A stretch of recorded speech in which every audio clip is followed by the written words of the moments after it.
Muy bien, ayer cerramos la clase hablando del fenómeno de interferencia de ondas.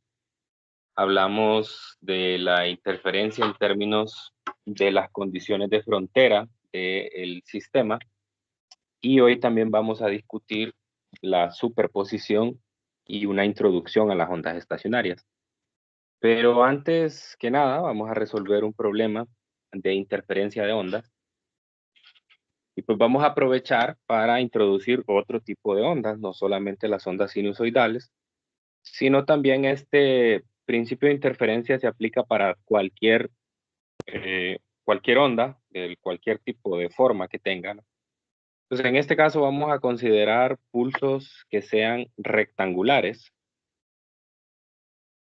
y en este caso, pues bueno, tenemos dos pulsos, uno que viaja de derecha a izquierda y otro que viaja de izquierda a derecha, ambos a la misma velocidad de 1 milímetro por segundo. Y en el instante donde t es igual a cero, estos se encuentran a una distancia de 8 milímetros.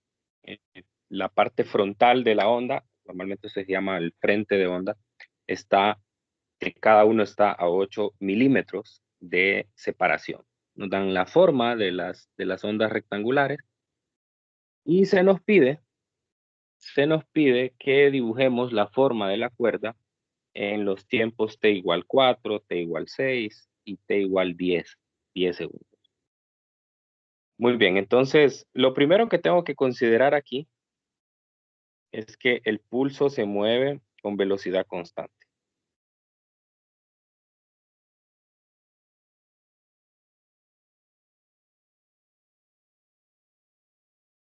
Por lo tanto,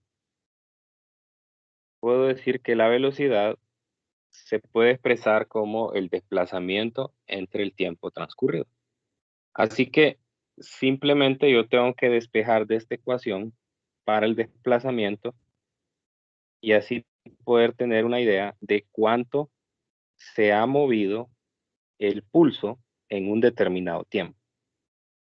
Entonces, en el inciso A me dice que lo haga para los 4 segundos. Entonces, si t es igual a 4 segundos, entonces eso implica que el desplazamiento ha sido de 1 milímetro por segundo multiplicado por 4 segundos. O sea, quiere decir que se ha movido 4 milímetros. ¿Sí? Ojo, se ha movido 4 milímetros cada uno de los pulsos. Cada uno de los pulsos. Entonces, por lo tanto, lo que yo puedo notar, voy a intentar hacer la forma de la onda aquí.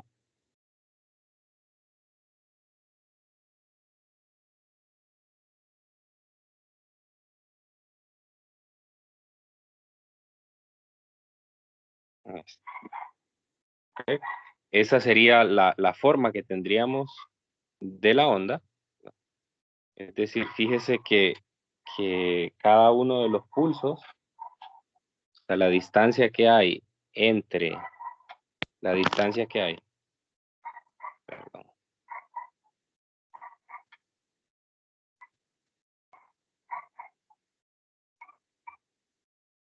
la distancia que hay justamente aquí es de 8 milímetros. O sea que si cada uno se movió 4 milímetros, entonces eso quiere decir que los frentes de onda están exactamente en la misma posición. Por lo tanto, este es el resultado del movimiento de ellos. Siempre, pues, esta onda se va moviendo hacia la derecha y siempre esta se va moviendo hacia la izquierda, tiene la misma forma y pues ese sería el resultado del movimiento a los 4 segundos. ¿Ok? ¿Está claro eso?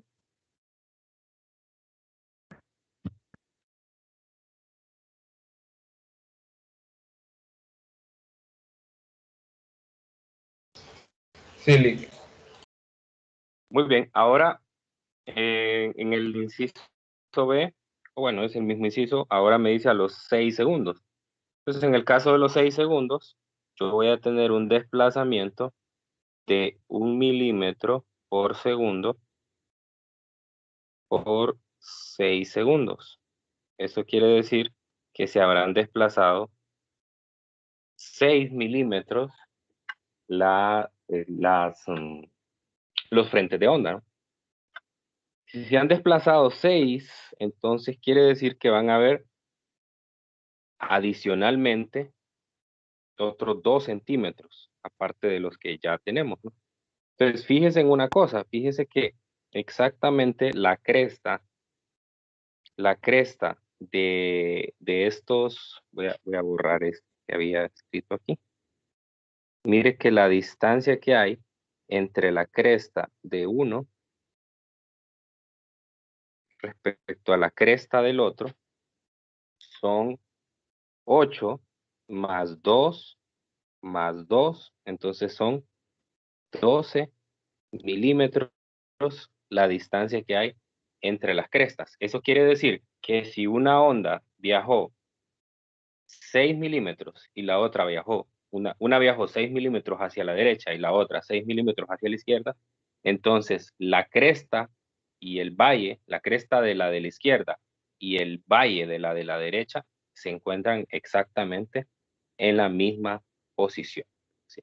Y entonces en la clase de ayer vimos que cuando teníamos dos ondas que se superponen con una diferencia de fase, de tal manera que una viene con el positivo de la amplitud y la otra viene con el negativo de la amplitud, ¿qué tipo de interferencia se da? ¿Constructiva o destructiva? Destructiva. Destructiva. Destructiva, ¿no? Entonces, ¿cuál creen ustedes que sería la forma de la onda entonces? Una línea recta. Una línea recta horizontal, ¿verdad? Es decir, en ese momento la amplitud es 0. Ese sería el resultado. Entonces, como comentario podemos poner aquí que hay una interferencia destructiva. Entonces, en ese tipo de cosas hay que fijarse en estos ejercicios. En el libro hay un par, en la tarea les puse ahí también unos ejercicios para que practicaran esta parte, ¿verdad? Pero hay que fijarse, en este caso de la interferencia, si es constructiva o destructiva, hay que fijarse en la diferencia de fases que hay entre las ondas. Y a los 10 segundos, lo que va a pasar, ya en el inciso C, a los 10 segundos, entonces vamos a calcular el desplazamiento, D igual a 1 milímetro por segundo, la velocidad, y al tiempo 10 segundos, estamos hablando de un desplazamiento de 10 milímetros. Entonces, aquí, en el inciso B, se habían desplazado 6 milímetros cada uno.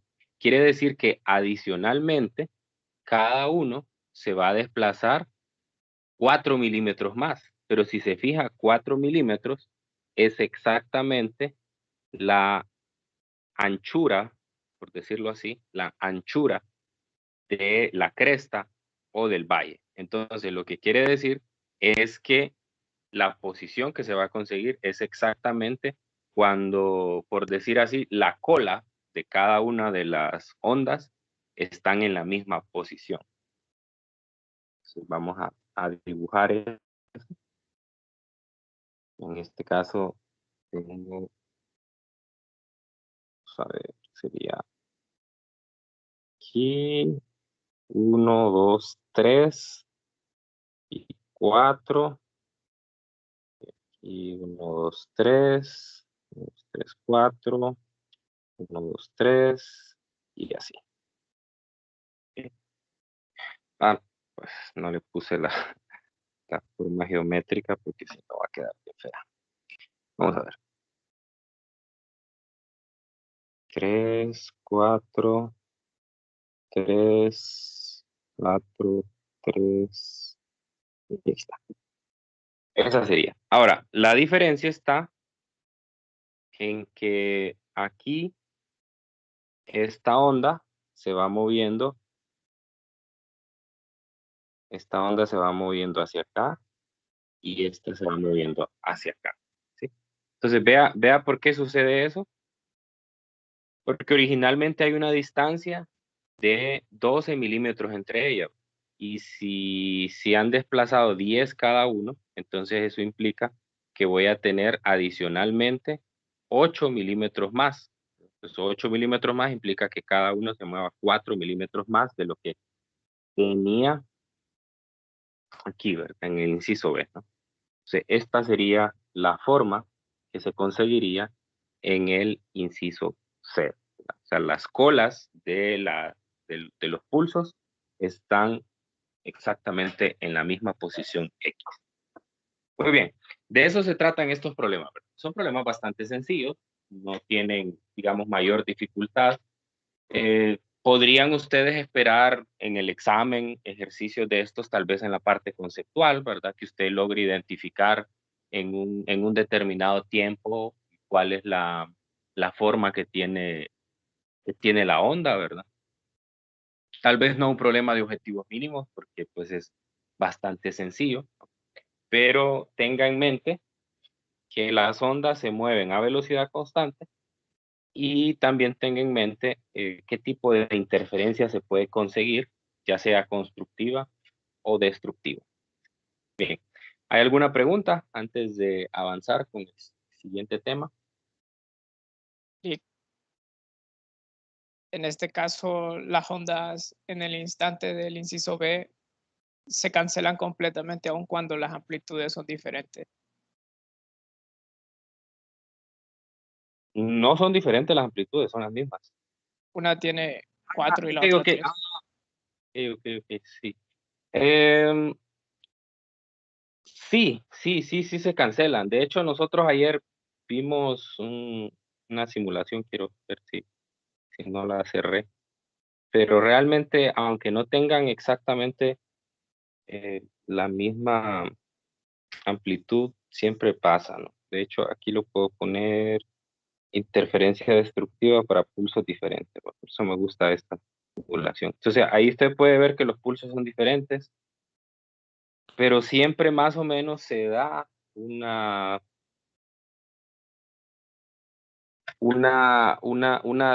interferencia destructiva, ¿verdad? Sí, sí, tiene razón, tal vez no debería de ser. Quizá podríamos poner una resta de las ondas, pero sí tiene razón en ese sentido ahí. Mm, es no me había fijado en eso, que una es de 4 y la otra es de 3, ¿verdad? Mm, hmm.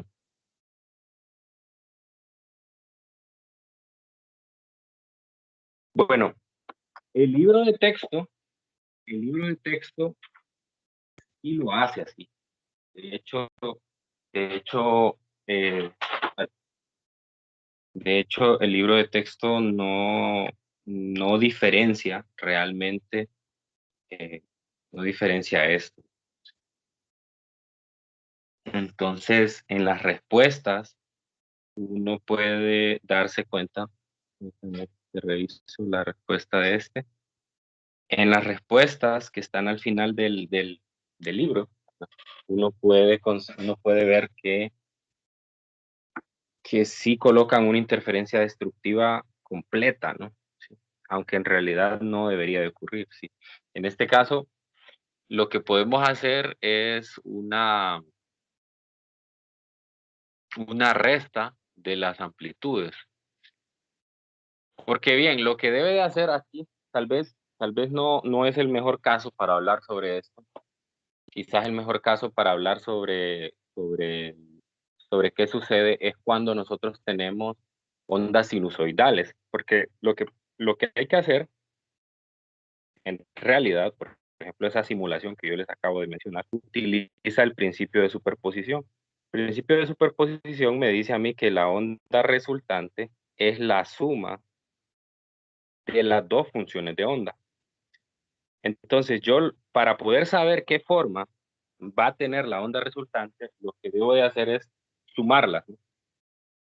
Entonces cuando yo me voy aquí a esta simulación, perfectamente puedo yo dibujar la onda resultante porque yo conozco cuál es la función de onda que tiene cada una, tanto la roja como la azul. Y eso me permite a mí hacer esa gráfica que está abajo, la de la suma de las ondas.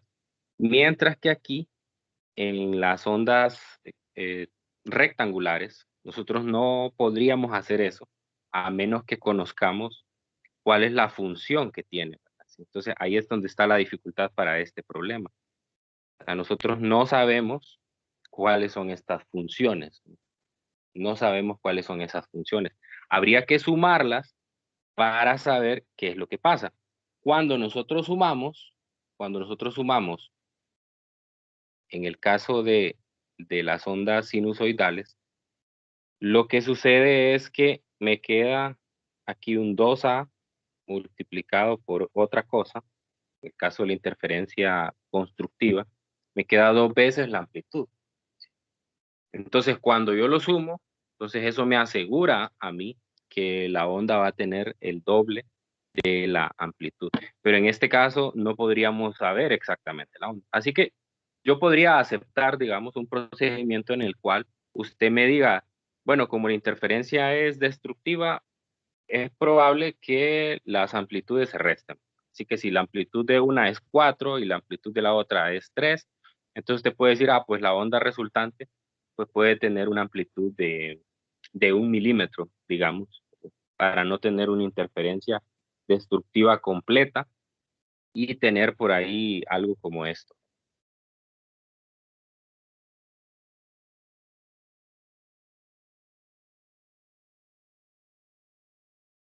Algo como esto.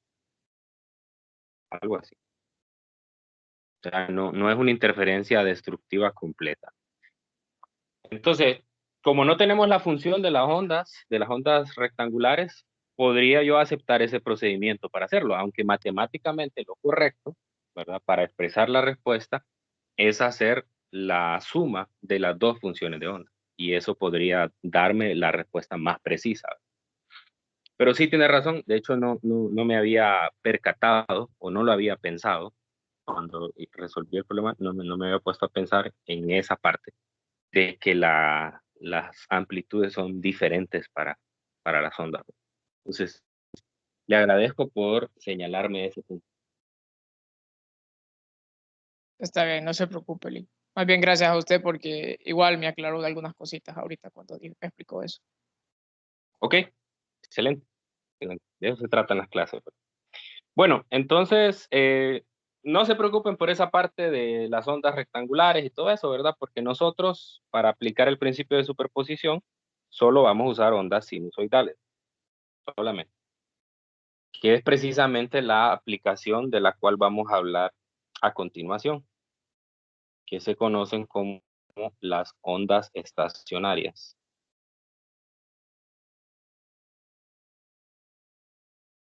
Y no es que quiera meterles un poco de presión para aquellos que no han empezado a estudiar todavía, pero ya es el último tema previo al examen.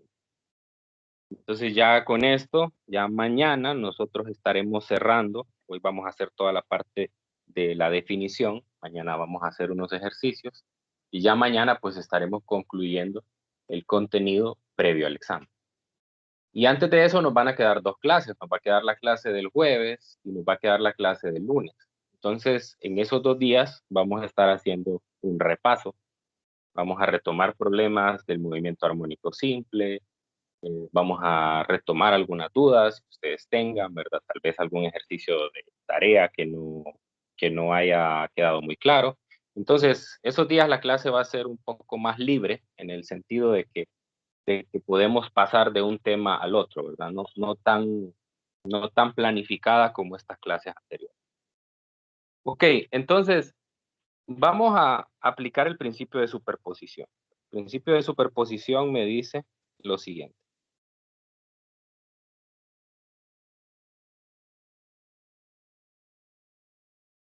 Me dice que si yo tengo dos ondas que se van a superponer o van a hacer interferencia, entonces que la onda resultante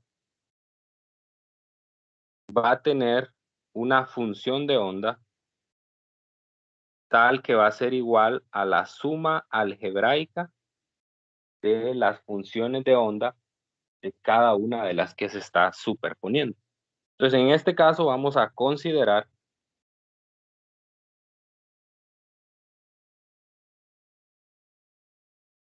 un Y1 que va a ser menos A coseno de Kx más omega t, un Y2 que va a ser un A coseno de Kx menos omega t, es decir, hay una de los pulsos se va moviendo hacia la izquierda y otro hacia la derecha, y hay un desfase entre ellas, más o menos como lo que pasa cuando nosotros tenemos una onda, una interferencia destructiva. Bueno, pero en este caso, las ondas son idénticas, es decir, yo voy a tener una cuerda, voy a representar a la cuerda aquí, y este extremo va a estar fijo y este extremo también va a estar fijo. De manera que voy a tener soportes en ambos extremos que lo van a mantener fijo. Entonces yo voy a mandar un pulso. Voy a mandar un pulso aquí. Este pulso va a viajar hacia el extremo fijo. Cuando llegue aquí a esta posición, entonces lo que va a pasar es que la onda se va a invertir su movimiento. Entonces, esta onda se le conoce como la onda incidente y a esta se le conoce como la onda reflejada.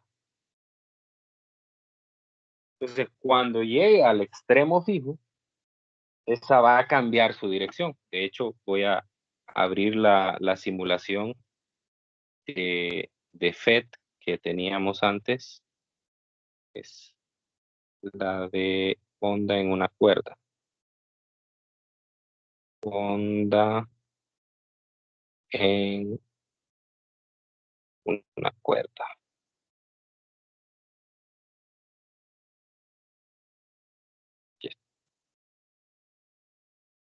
Entonces, en esta simulación se logra ver, en esta simulación se logra ver, se logra ver eso, ¿no? Yo tengo un extremo, el extremo derecho está fijo, y si yo lanzo un pulso, voy a poner en movimiento lento, si yo lanzo un pulso, entonces usted puede ver que cuando llegue al otro extremo, lo que le va a suceder es que se va a reflejar.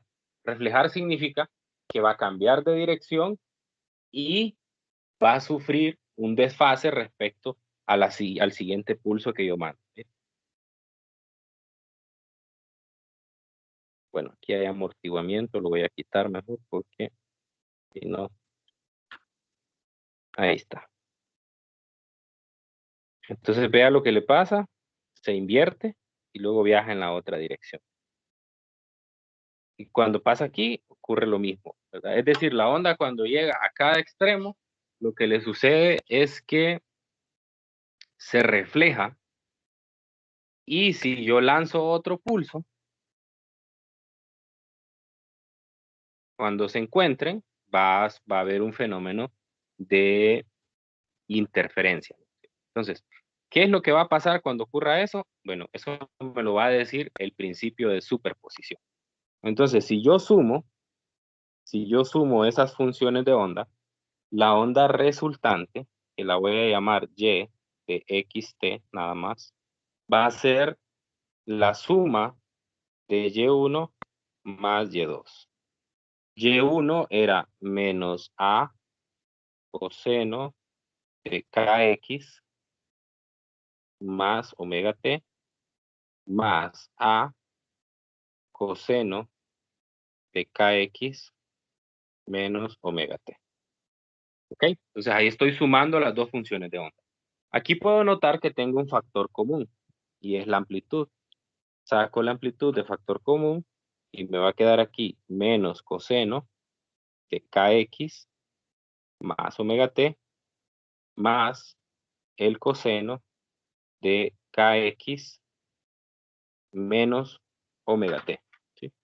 Entonces, nosotros tenemos una identidad trigonométrica. La voy a buscar en internet porque, si mal no recuerdo, la que está en el libro está mal escrita, si mal no recuerdo. Así que mejor la voy a verificar antes de usarla. Me parece que en periodos anteriores me di cuenta que no estaba bien. Ok, entonces la identidad trigonométrica que voy a utilizar es la de, en este caso, coseno. Voy a escribirla aquí en la pantalla. Entonces la identidad que voy a usar es la del coseno de más menos x más menos y. Y esta identidad me dice que es igual al coseno de x por el coseno de y menos más el seno de x por el seno de y. Quiero verificar que está correcta la del libro. Sí, en el libro hay un error porque en el libro aparece coseno de a menos más b. Entonces ahí debería de ser, de hecho voy a abrir el libro para mostrarles que hay un error ahí. Entonces cuando uno lo hace, pues eso lo conduce a un error, pues obviamente en la deducción porque, porque no van a salir las cosas. Ya lo tenemos. Ya les cuento dónde está el error.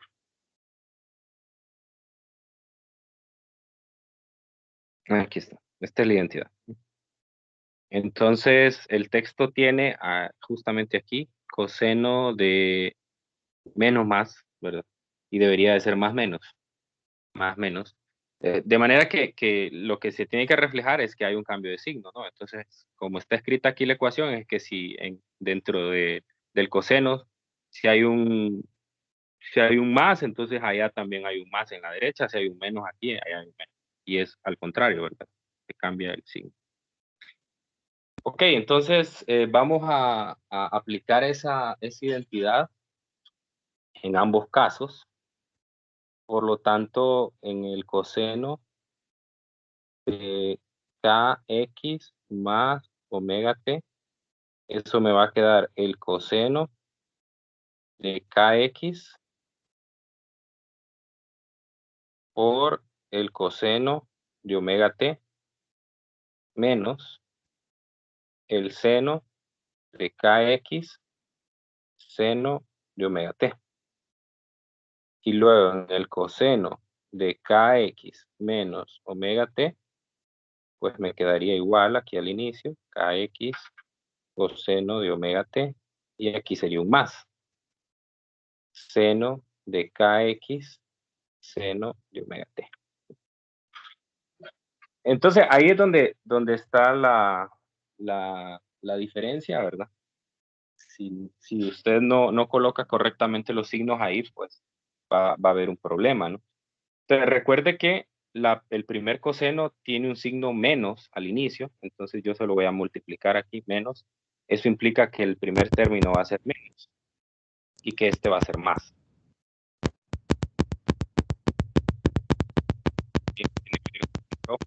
Aquí, cerrar. Una interferencia. Okay. Muy bien. Entonces, cuando yo sume estos, eso me va a dar 0. Vamos a ver, este color no se ve. Cuando yo sume estos, me va a dar 0, ¿no? Y cuando sume estos, me va a dar 2 veces seno de kx, seno de omega t. ¿Ok? Y todo eso además va multiplicado por la amplitud que está arriba. Entonces, finalmente, la función de onda resultante es igual a 2 veces la amplitud por el seno de kx. A propósito, le voy a poner un paréntesis aquí, seno de omega t. Entonces, a esta función se le conoce como la función de onda estacionaria.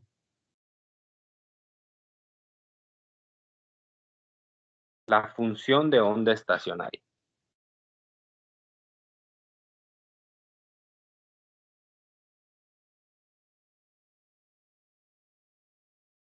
Entonces, cuando el sistema alcanza una frecuencia tal que iguala a la frecuencia natural de oscilación de la cuerda, entonces podemos conseguir algo que se conoce como resonancia.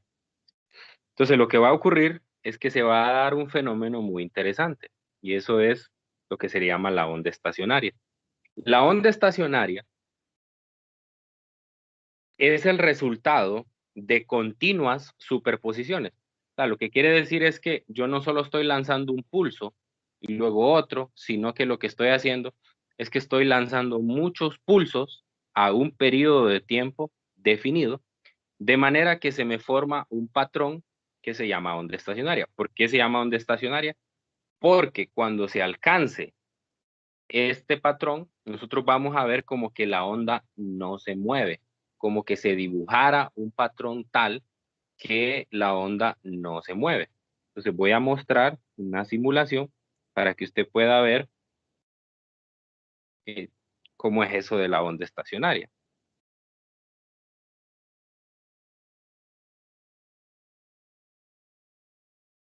Poner en toda la pantalla la simulación.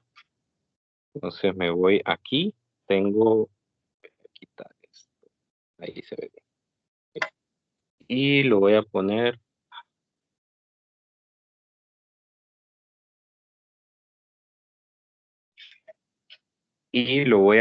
de manera que lo veamos en movimiento más rápido, ¿verdad? Eso es lo que se logra ver en la realidad. Fíjese que ahí tengo tres líneas tengo tres líneas, ¿verdad? Una es la que está más gruesa, esa es el movimiento de la cuerda. Mientras que tengo otras dos que son punteadas, voy a poner en movimiento lento, mientras que tengo otras dos que están punteadas, y esas son las dos ondas que se están superponiendo. Son esas dos funciones de onda que acabamos de sumar anteriormente. Entonces, lo que uno logra ver, voy a incluso pararlo ahí, lo que uno logra ver es que el movimiento es tal que van a haber tiempos en los cuales la interferencia va a ser del tipo constructivo y van a haber tiempos en los cuales la interferencia es destructiva. Por ejemplo, fíjese en ese momento, fíjese que las dos ondas originales están exactamente una sobre la otra. Hay una superposición. Y eso origina una interferencia constructiva y por ende la resultante, que es la que tengo en color más grueso, esta línea muestra el doble de la amplitud. Cuente los cuadritos ahí, vea que la amplitud de las originales es de 2 cuadritos y la resultante es de 4. Entonces eso quiere decir que como resultado tengo una interferencia de tipo constructivo. Ahora puedo dejarlo que continúe el movimiento y voy a ver dónde se va a dar la interferencia ahí. Ahí se está dando una interferencia destructiva. Entonces vea cómo las ondas, compare las dos ondas que están en línea punteada, están con un desfase. están con un desfase. Entonces ese desfase provoca una interferencia destructiva y como resultado la onda resultante se encuentra con amplitud cero. Y después, si sigo con esto, otra vez voy a llegar a un punto, más o menos allí, otra vez voy a llegar a un punto donde tengo otra vez una interferencia constructiva y así. Entonces, si yo dejo esto, eso es lo que va a estar pasando continuamente. Voy a tener interferencia constructiva, destructiva, periódicamente, ¿no? Entonces, yo logro notar, ahora olvidémonos de las líneas punteadas y concentrémonos solamente en la de color más grueso. Entonces, yo logro notar ahí, fíjese en cada segmento de la cuerda. Lo que uno logra ver de cada segmento de la cuerda es que cada segmento de la cuerda, lo voy a poner en movimiento rápido, cada segmento de la cuerda tiene un movimiento independiente, ¿sí? Entonces, fíjese en el extremo izquierdo. ¿Qué logran ver en el punto del extremo izquierdo? ¿Cómo es el movimiento? ¿Qué conclusiones pueden darme ustedes solo de observar este movimiento? Por ejemplo, el punto de la izquierda, digamos que es X igual a 0. ¿Qué pasa ahí? Un movimiento armónico simple. ¿Se está moviendo o no se está moviendo? No hay desplazamiento. No hay, ¿verdad? No hay desplazamiento ahí. ¿Sí? Y No hay también los desplazamiento. que tienen desplazamiento tienen amplitud diferente. Así es. Entonces, eso es lo que logra ver en cada punto. Usted mire los dos extremos, en los dos extremos no hay desplazamiento. Eso quiere decir que la amplitud resultante es 0. Mientras que el del centro es el que tiene el mayor desplazamiento. Y en la medida que yo me voy moviendo a otros puntos, lo que logro ver es que cada punto tiene una amplitud diferente. Cada punto tiene una amplitud diferente.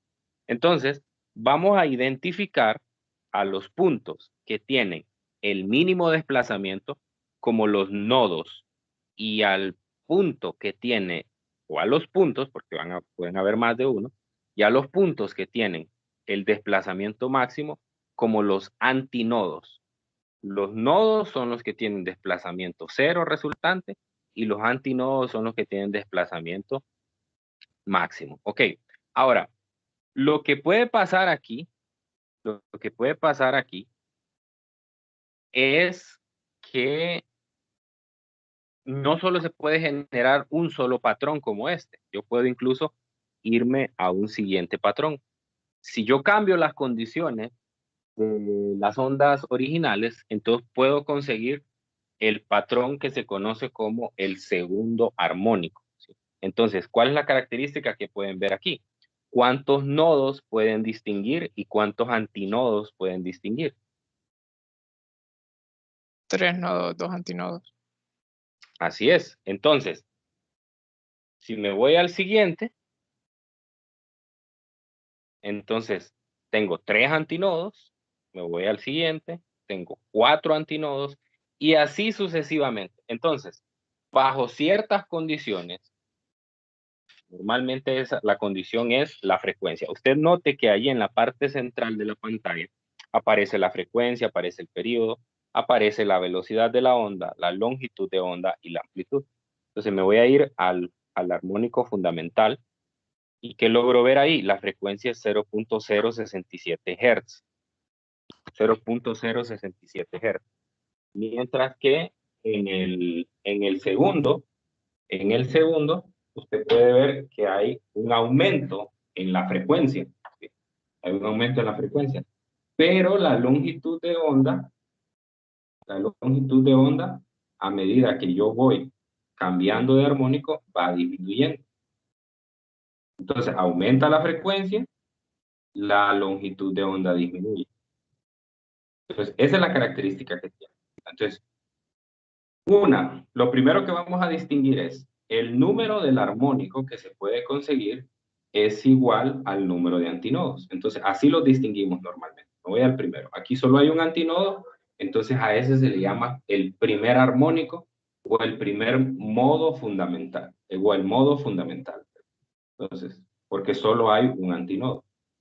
A este se le conoce como el segundo armónico. El segundo armónico porque tengo dos antinodos.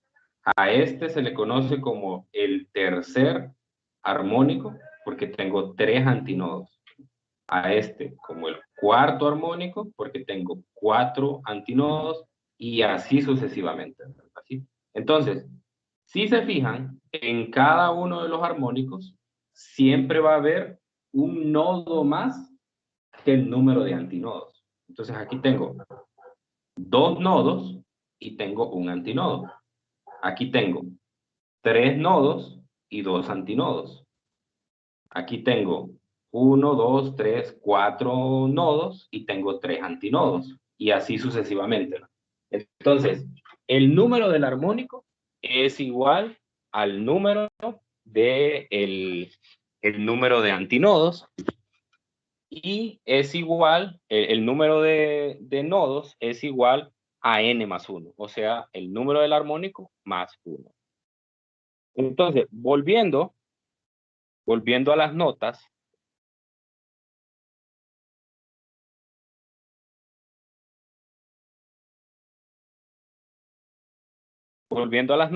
entonces, ¿qué cosa es esta función? Esta función me describe una onda estacionaria, pero ¿cuál? ¿Será que todas esas que acabo de mostrar antes, el primer armónico, el segundo armónico, el tercero? No, me describe un único armónico, ¿sí? Entonces, si yo quiero conseguir pasar del primer armónico al segundo armónico, lo que tengo que hacer es cambiar los parámetros que están en esta función. Tengo que cambiar el número de onda y tengo que cambiar el omega. Entonces, esta función tiene las dos características que acabo de mencionar. Voy a copiarla, voy a desglosarla.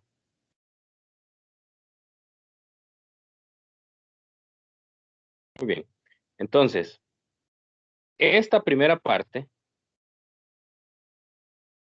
por eso la puse en paréntesis, esta primera parte me describe la amplitud de X. Entonces, como nota, según ese término que tengo allí,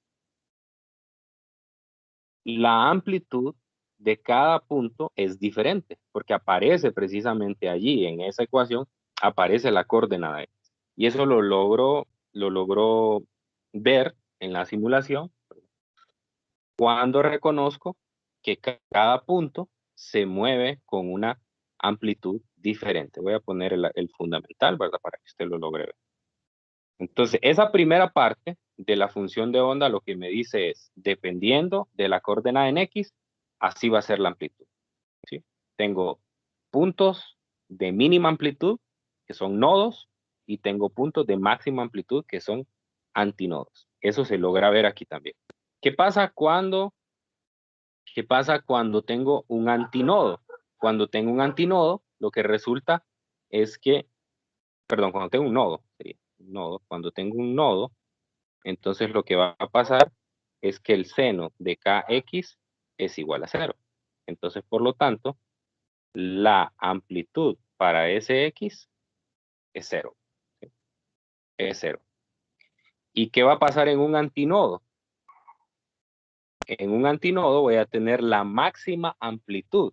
Entonces, ¿cuánto tiene que valer el seno de kx para que me dé la amplitud máxima? ¿Cuánto dijimos que era la amplitud máxima? Era 2 veces la amplitud de las originales. ¿Cuánto tiene que valer el seno de kx en el antinodo? 1 o menos 1. Más o menos 1. Debe valer 1 o menos 1. ¿Sí? Más menos 1. Cualquiera de los dos.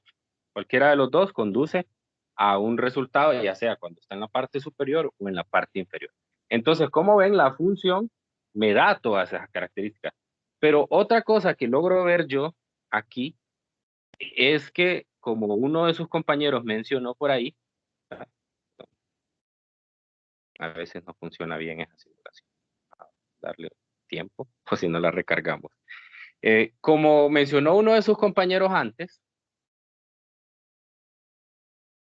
las partículas se están moviendo con un movimiento armónico simple, ¿sí? Y aquí se logra notar. ¿Por qué un movimiento armónico simple? Bueno, porque cada partícula está oscilando con una amplitud diferente, pero bajo un punto de referencia. ¿Qué punto de referencia es?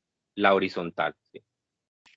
¿Tiene un periodo de tiempo determinado? Claro que sí. ¿Tiene una frecuencia determinada? Todas las características de un movimiento armónico simple. Entonces, esta parte, que está acá, es la que le da esa característica de movimiento armónico simple. Porque si ustedes se fijan, esta función en el fondo se puede escribir así. Se puede escribir como y igual a A como función de X por el seno de omega t, ¿sí? Y esta función es la función de un movimiento armónico simple. Solo le hace falta el phi, ¿verdad? Para conseguir el phi solo tengo que intercambiar el seno por el coseno usando un desfase ahí y ya tengo la función que estudié del movimiento armónico simple en el primer capítulo. Entonces, esas son las características que tienen las partículas cuando se consigue una onda estacionaria. Tienen una amplitud dependiente de su posición y oscilan en movimiento armónico simple. ¿Y por qué se llama estacionaria? Porque cuando uno lo ve en la realidad, aparentemente la onda no se está moviendo. O sea, de esas continuas superposiciones, entonces lo que aparenta es que la onda no se está moviendo. Que queda como dibujada la onda ahí. Mañana voy a mostrar un video. De hecho, ustedes van a hacer la segunda práctica de laboratorio. Es de ondas estacionarias y van a poder ver un video, así como lo están haciendo esta semana, donde se muestra en el montaje real, ¿no?, cómo se ve esa onda estacionaria en una cuerda. Y la amplitud tiene dos extremos, uno donde la amplitud es cero, que se conocen como los nodos, y otro donde la amplitud es máxima, que es igual a 2 veces la amplitud de las ondas originales, que se llama antinodo, ¿sí? Y ya vimos que para un armónico, lo voy a escribir así, para un armónico dado,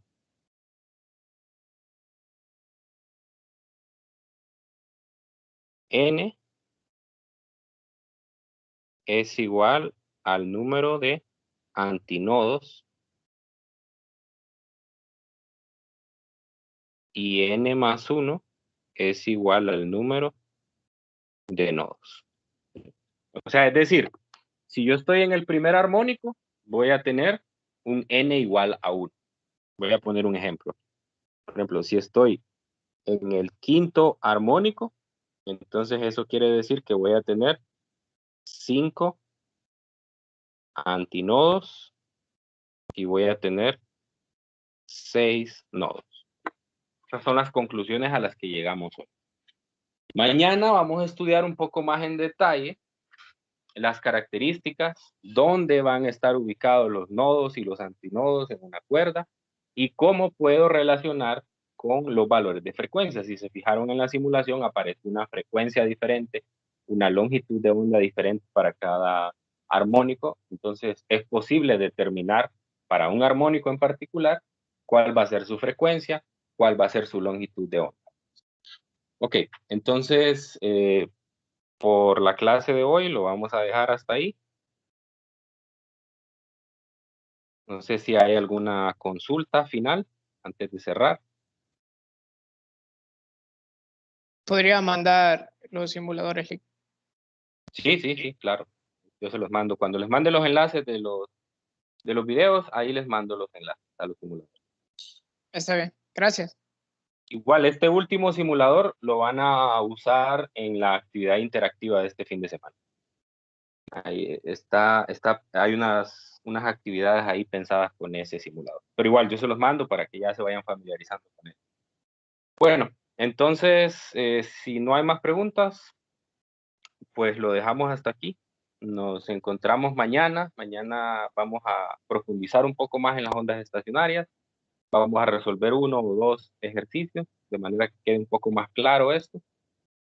Y como les digo, jueves y lunes vamos a tener un repaso.